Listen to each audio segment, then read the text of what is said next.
Chapter 5. Moses called all the people of Israel together and said, "Listen carefully to all the laws and regulations I am giving you today. Learn them and be sure to obey them. While we were at Mount Sinai, the Lord our God made a covenant with us.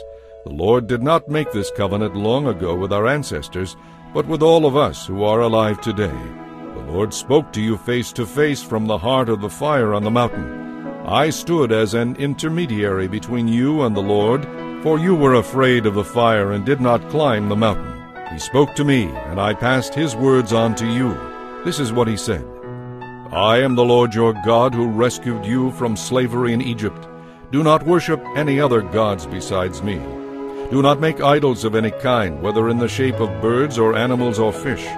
You must never worship or bow down to them, for I, the Lord your God, am a jealous God who will not share your affection with any other god.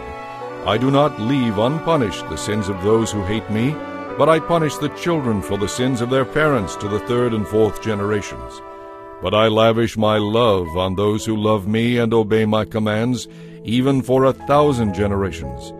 Do not misuse the name of the Lord your God. The Lord will not let you go unpunished if you misuse his name. Observe the Sabbath day by keeping it holy, as the Lord your God has commanded you. 6 days a week are set apart for your daily duties and regular work.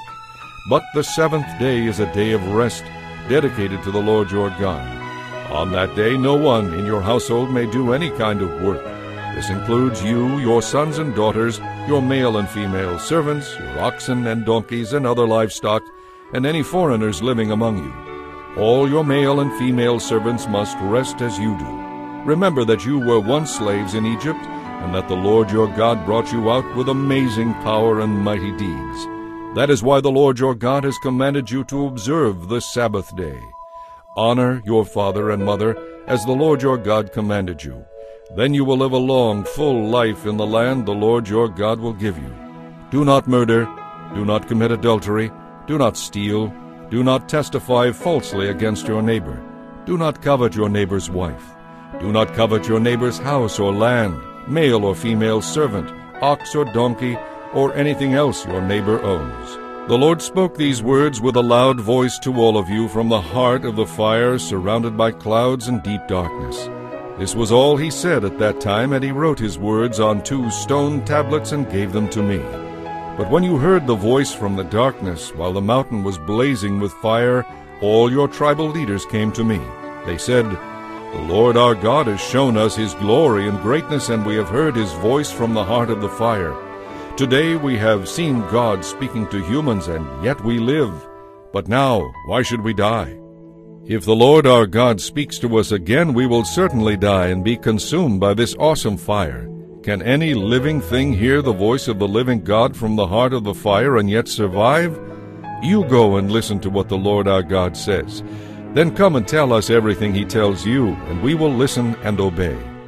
The Lord heard your request and said to me, "I have heard what the people have said to you, and they are right.